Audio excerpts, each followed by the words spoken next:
From the station that made country music famous, 650 AM WSM, this is a Coffee, Country, and Cody podcast. Hi, it's Charlie Matos, and in this episode, we sit down with Tyler Farr. It was Friday, June the 5th. It was EP release day for Tyler's only truck in town.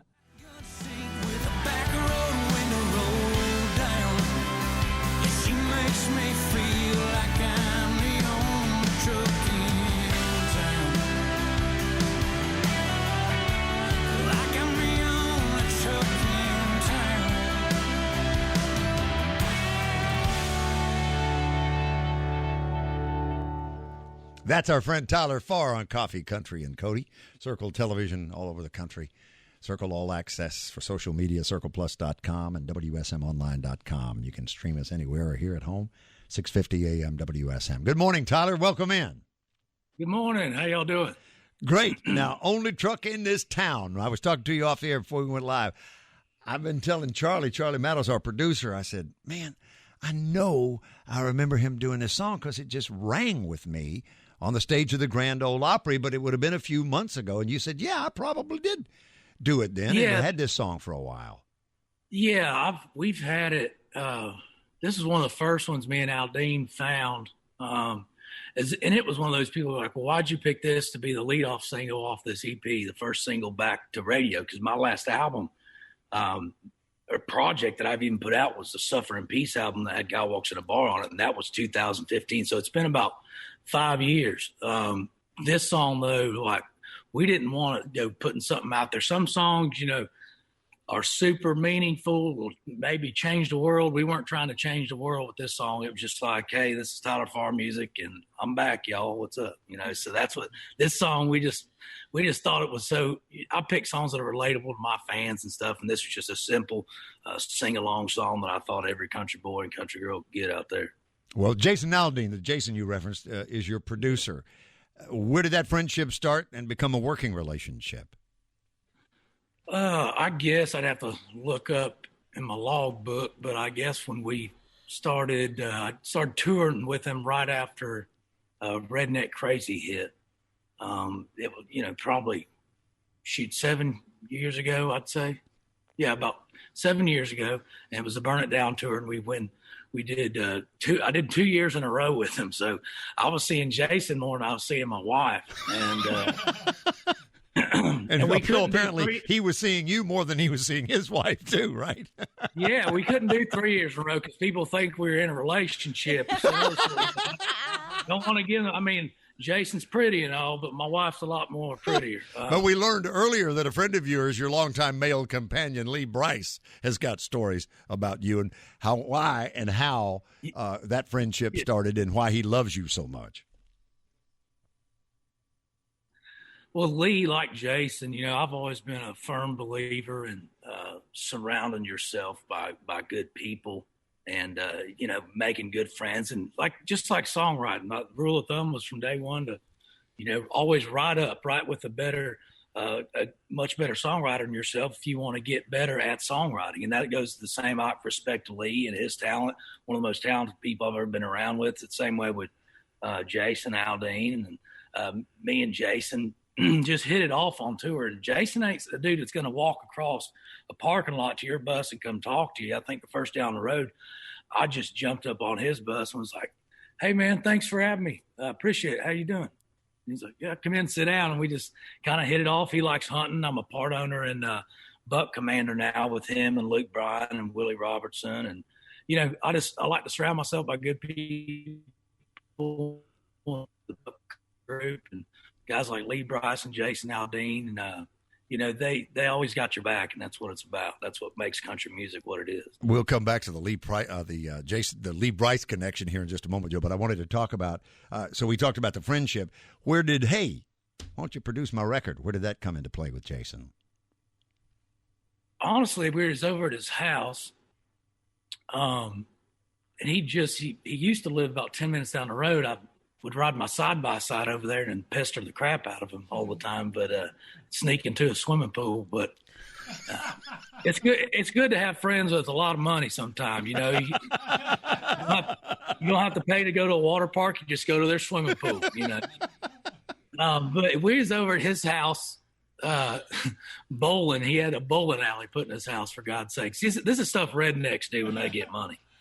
And we was over there hanging out, having a few cocktails, and he just randomly said, he goes, "Why don't you quit putting out this junk and let me produce you? I'll sign you to a deal. I'll start a label tomorrow." And I thought it was just jaw jacking and it wasn't. He was in literally like a month later or a few months later after that. This was about a year and a half ago. I wasn't real happy where I was at, and it was just, I knew it was time for a change. And I had a meeting. I didn't really like how it went. I called Jason. I said, "Dude, were you serious about signing me?" He goes, "Hell yeah, man. I'll do it right now." And literally within 2 months, Night Train Records was started. Jason started this imprint underneath Broken Bow and it was up and running. So, I mean, he put his money where his mouth is, so. All right, Joe, you want to ask him about the video, the Celine Dion cover? Yeah, no, I mean, do you have any comment that you would like to make on that gift that you gave the world with Lee? I just got his comment, so I want yours. Yeah, I'm sorry for anybody that had to witness that. It's probably pretty shocking to them. I was showing somebody the other day, and they said, "That surprisingly sounds pretty good." I know. That's what I told Lee. I was like, that much talent applied to that. It's just not even right. Well, and that, I still talk sometimes about people. "So you were classically trained?" I'm like, "I promise." And you can tell a lot of them don't quite want to believe me. But for all of them that are listening and doubting me, all the haters out there, you can go watch my Celine Dion, "My Heart Will Go On" cover featuring Lee Brice as a pianist. And see, I didn't know, you're talking about being classically trained, I had no idea that Lee played piano until he told us earlier in the interview.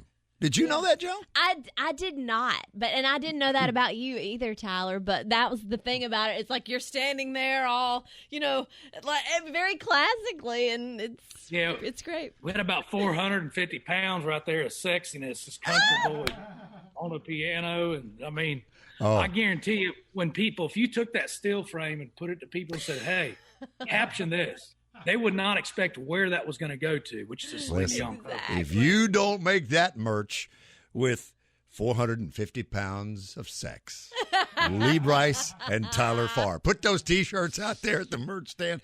Hey, we're going to close with a little bit of a song from the album, but give me just quick updates or insight, if you will, to your fans, because your EP is out today. Heaven on Dirt, Wish Dogs Could Live Forever. The title alone captivated me. And Soundtrack to a Small Town Sundown. Tell us about that one, and we'll close with a little bit of it. So as people listen to this EP, and, the EP's out now, so I definitely want to hear what people think about it. So I encourage everybody to listen to it. And if you don't like it, you don't have to buy it again. But the songs on there, they're the albums I've done up to this point, all of them are going to have like really pretty diverse songs. Hence there's the Celine Dion thing. You have Celine Dion, you have Redneck Crazy Guy. So I like a little bit of everything in this EP. Dogs Could Live Forever. My bloodhound, Cooter Brown, he passed away last spring, and I heard this song, and it's literally about what it says, and it's great. And it just hit me emotionally. So I'm trying to record for my fans. I'm like, if it made me feel something, it's got to make them feel something. Soundtrack to the Small Town Sundown. This song is probably my favorite on the EP, honestly. And this is what country music, I've always said country music is going to change. But the one thing you got that keeps it country music is the story songs and the songs with substance and the lyrics that paint pictures and really get descriptive. And this song, I think, is a prime example of that. And one of the writers on there wrote my last number one, Guy Walks Into a Bar, Jonathan Singleton. That is Tyler Farr. First time I kissed her, just don't sound the same.